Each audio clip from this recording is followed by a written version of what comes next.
Hi, everyone. It's a full house today, although we can't see everyone this time. Can folks hear me? Yes. Okay. I don't have a ton of updates. So I'm not sure if folks have seen the statewide numbers, but since yesterday, an additional 578 Connecticut residents have tested positive, bringing the statewide total to 2,571. In New Haven, we're at 71 confirmed cases. As folks will recall, during the call yesterday, we had an update on that number, so they tend to jump when we get those updates, and I expect that number to be higher than what it actually is right now. Two public safety officers have tested positive for COVID-19, one police officer and one firefighter, and they are self-isolating. And those are the only updates I have for today. I don't know if our team wants to add anything, or we should just dive into questions. Does anyone want to add anything? That's it. Okay, let's dive into questions.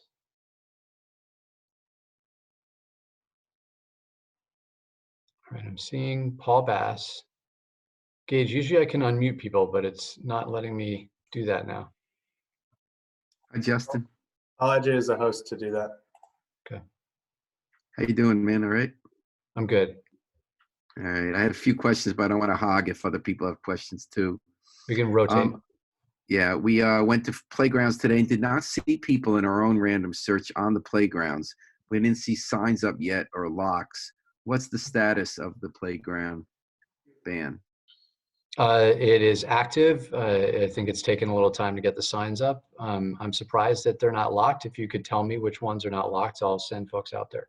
I'll get you that later. Yeah, but we didn't see people. Have you been seeing people abiding? We didn't see people violating it.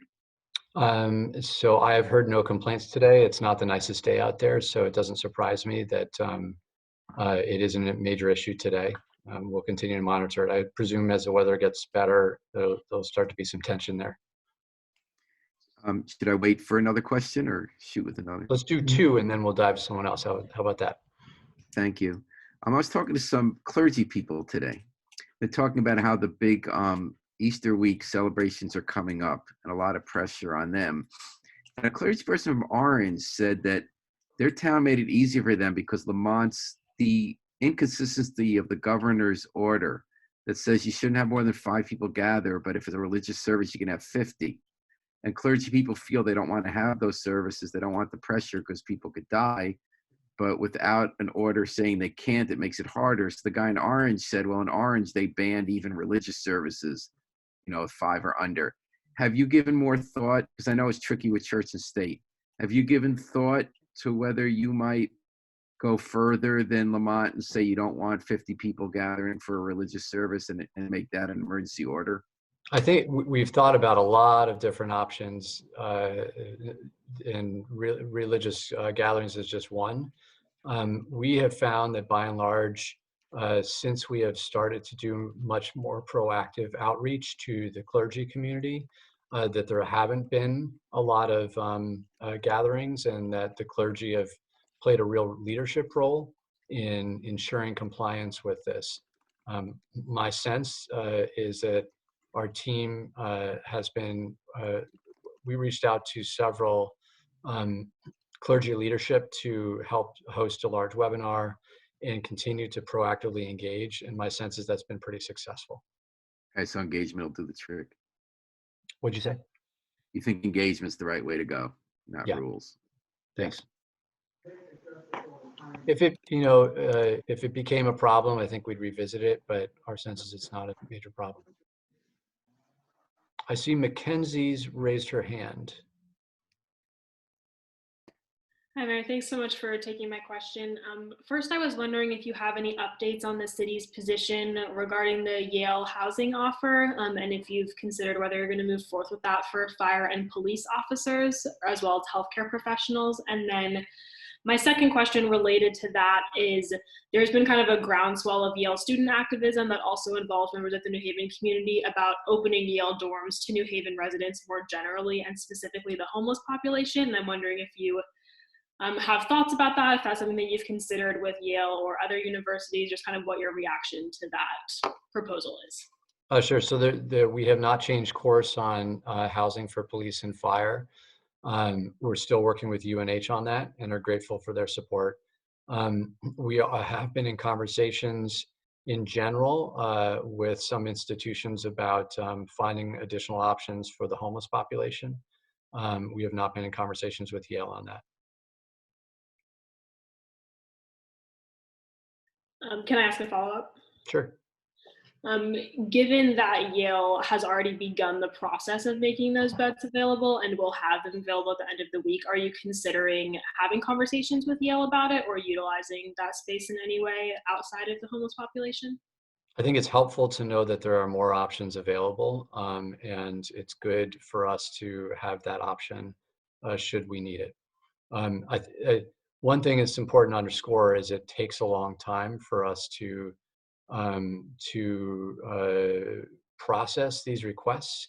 There's logistical issues, there is legal issues, and so we've been in the process with other entities about this, and for us to change course now would be a little bit more difficult, but we're grateful that Yale has opened up these 300 spots as a potential future option.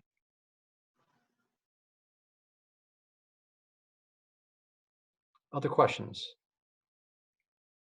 Let's go Shayna and then Kyle. Hey, Mayor, thank you for taking my question. I am just following up with from Friday in regard to housing inmates. I know the first Department of Corrections inmate in Connecticut has tested positive for COVID. Have you changed your position at all as far as what to do with those who are incarcerated in our city, and kind of maybe any conversations that you've had as far as keeping people as safe as possible in those kinds of situations? No, but and I'm not meaning to give you a hard time because I know it wasn't your piece, but WTNH incorrectly reported that the governor and New Haven have done nothing to change what we're doing on our lockup. That's not accurate. I can't speak for the governor, but I can speak for what we are doing. And the chief of police and I have worked very hard to address some of the concerns that have been raised by the community. Actually, we've been working on those for probably a week before community members submitted a letter to me about their requests. The chief can talk more specifically about what we are doing, but on the high level, we've reduced overall the number of people in our lockup. We've increased the amount of cleaning that's done in the lockup. We have a plan if someone does contract COVID-19. I think that some of the advocacy groups are, their concerns are very real and valid.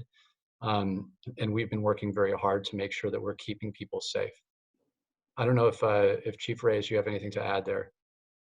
Yeah, the only thing I would underscore is that prior to this pandemic, our averages, per day averages, were upwards of 12 to 13 per day. Right now, we are averaging about three people per day in our lockup facility.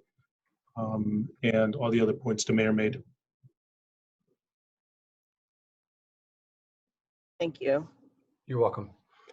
Kyle. Yes, I had a follow-up question for Chief Reyes and then a separate question. So we did get an email. Someone said that there was someone who tested positive in the New Haven facility. Is that accurate? And there's discussions about moving people out of that facility. So no, that is not accurate. There hasn't been anyone in our facility to test positive to our knowledge. I think they may have been referring to what Ms. Ferreira referred to in terms of in the DLC, there was a confirmed case, but not in our facility. Okay. And are you able to elaborate on plans now that there has been someone who tested positive within the police department, and the same for Chief Alston? Just sort of what are staffing plans and contingency plans in case some of our first responders or more of them become infected? Yeah, we have a robust plan in place. We've been working very closely with all of our partners, but especially our health department, Right now, we have taken precautions to identify anyone that may have been in contact with the officer, and we have contacted those individuals personally, and a plan of action with the health department has begun. Many of them are self-quarantining at home. That's probably the most significant aspect of the plan, is to make sure that people are quarantining, we're identifying them early, and we're making sure that we sort of nip it in the bud in terms of spreading it to anyone else. We've been in contact with our personnel to make sure that they're aware of it.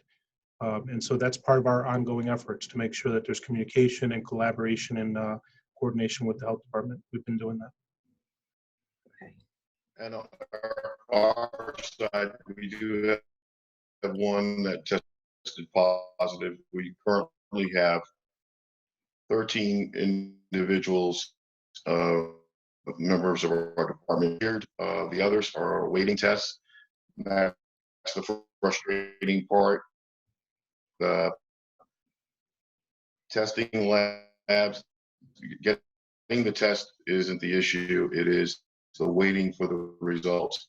Many labs are the persons who are deemed exposed, depending on whether they're symptomatic or asymptomatic, are being isolated or self-quarantined.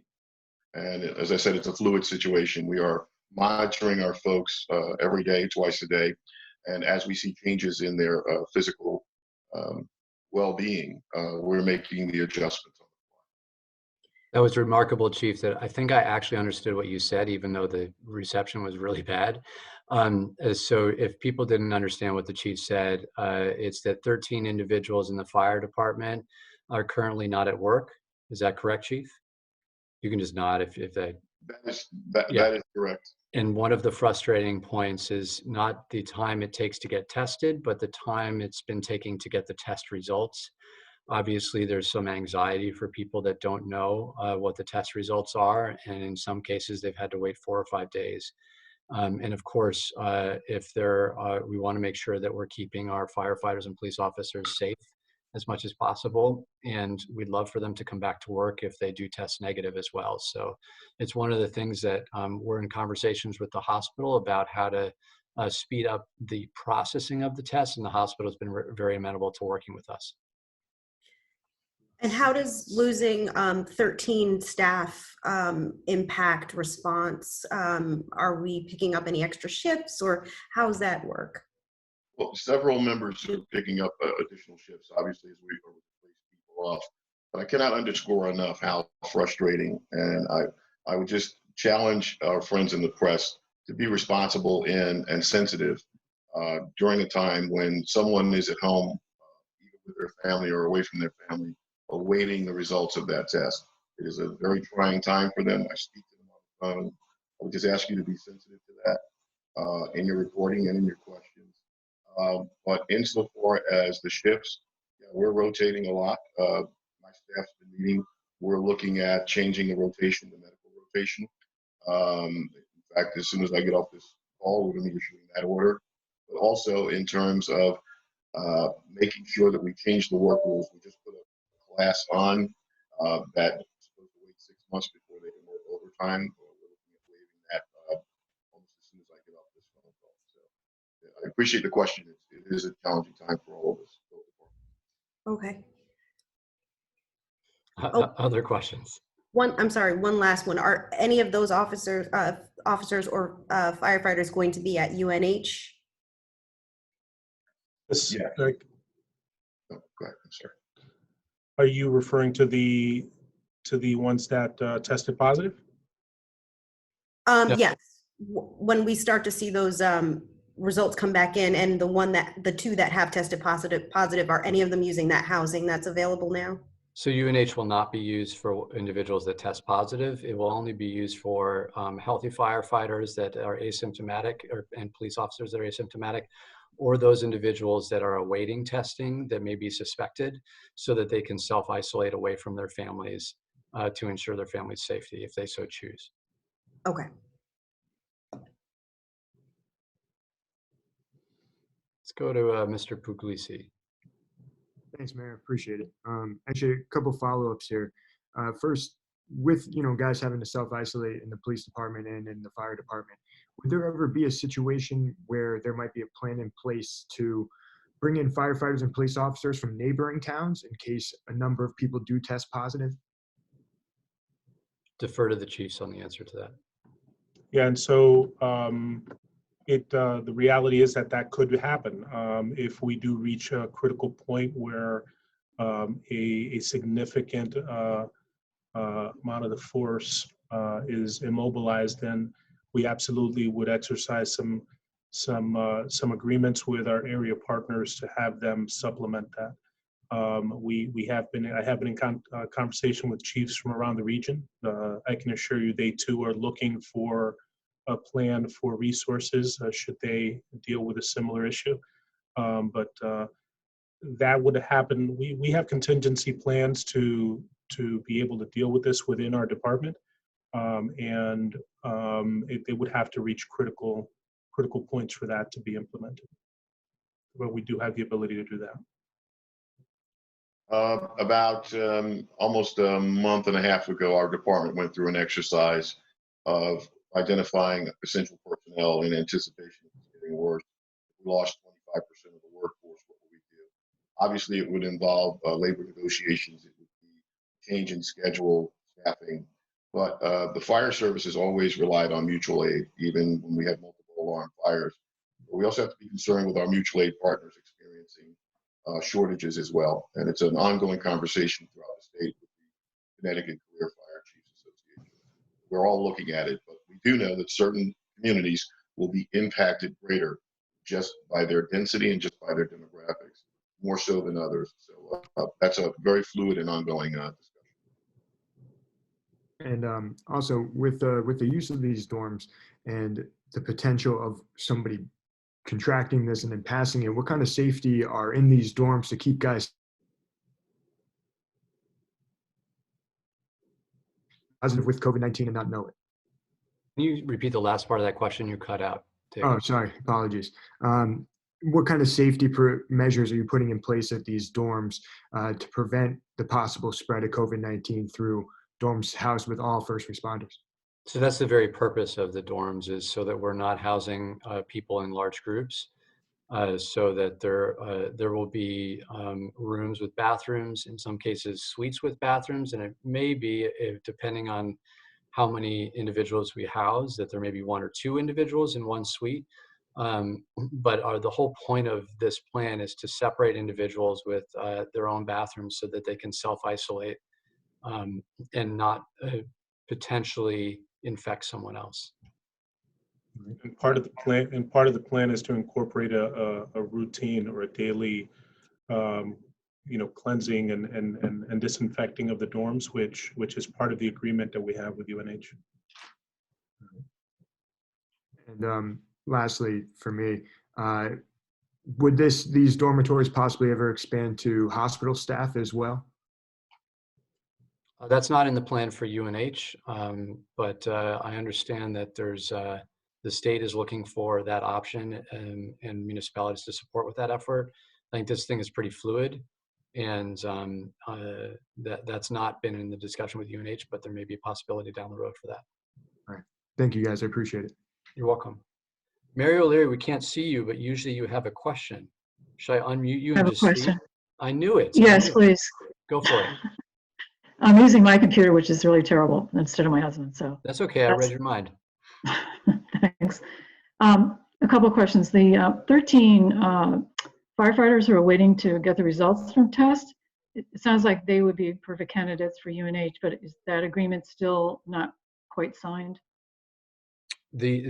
So we have not finalized things with UNH. That's correct. And it depends on the scenario. When there are public safety officers that have the ability to self-isolate at home, they can choose to do that. We're entertaining the option of using hotels in the meantime, or until we get UNH finalized. Chief Alston, I don't know if you want to add anything to that. Yes, sir. We've actually had members, and there's an arrangement with an area hotel that if there are certain conditions until the UNH solution is there, that we're going to be able to provide hotel rooms for them. If you have a firefighter who's expecting his first child and is very concerned about going in and out of work over the next couple of weeks, to make sure that some people are opting to stay with family, but on a case-by-case basis, if you do not have the ability to self-quarantine or self-isolate, then we will most assuredly make those arrangements for you, as long as they're asymptomatic. I hope that was adequate for you, Mary. If you wanted the chief to repeat it, then It's, you know, it's hard. His connection is problematic. So what I think I understood is that there's at least one person who has opted for a hotel, and then the rest of the maybe 13 or 12 are self-isolating at home at this point. Can you try to clarify that, Chief? Sure. Is it the audio that's breaking up? Yes. It's the audio. Okay. My apologies. Having challenges here. I'll talk slower. Of the 13, 4 have tested negative. We're still awaiting the results of 8. There are conditions on a case-by-case basis that we will be offering hotel space for our members who cannot self-isolate or cannot self-quarantine. So the last part was we're offering hotels to members who cannot self-isolate or self-quarantine. But it sounds like, Chief, no one has taken us up on that offer yet. That's correct. Only one. Does that answer your question, Mary? Yes, I just had one other question. I mean, the governor yesterday, I mean, I guess he has before, but directly addressed the need to break up the homeless shelters or just generally have options for the homeless, and appealing to, I guess, mainly private universities probably, as well as public. Does the weight of that order, does that give the city any greater ability to, I don't know, get bedrooms and get services from the private universities, or is this totally a voluntary on their part? My understanding is that the governor's order doesn't force the universities to do this. The governor's order forces homeless shelters to decompress. And we understand that the state is working to facilitate many, many more people that are experiencing homeless going into hotel rooms.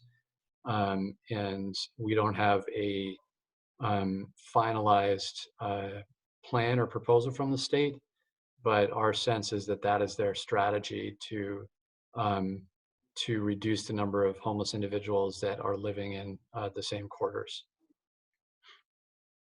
All right. Can you tell me, it was, I think 84 individuals at one point are in hotels. Is that number increased? I guess the fire chief just mentioned that there's one who opted. That's separate. That's a firefighter. The 84 individuals were homeless individuals experiencing homelessness. And I believe that number is the same as it was several days ago. Okay. The state hasn't added any more hotel rooms. No, but we've heard from the state that they're interested in doing that. We're sort of waiting for more clarity around it. Thank you. Any other questions?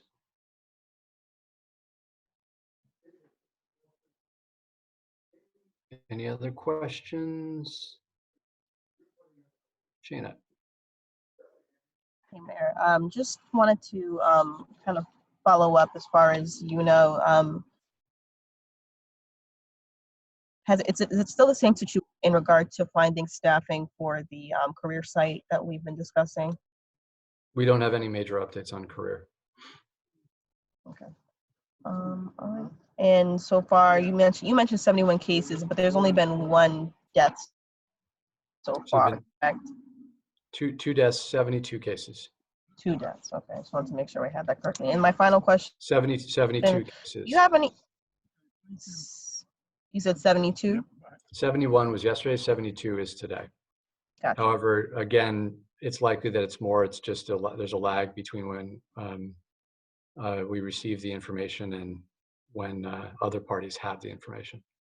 But we are up to 2 deaths in New Haven. Correct.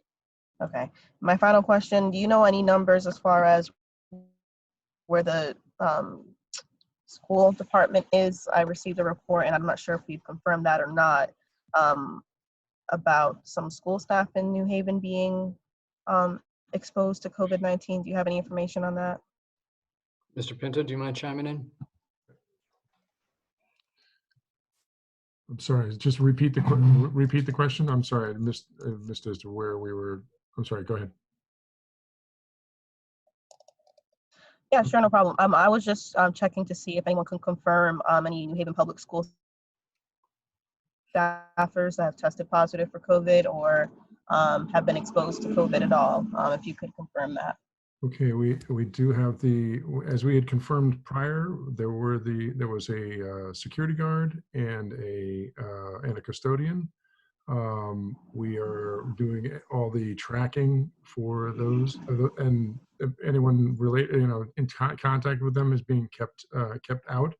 We did have a receptionist who was suspected, but then at Central Kitchen, but that test came back negative. And we have another person who is at home with an illness, but it does not appear that it is what's it called, COVID-19 at this point. However, we're continuing to monitor.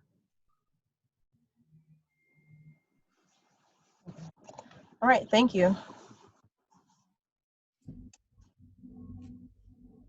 I saw Kyle with her hand up.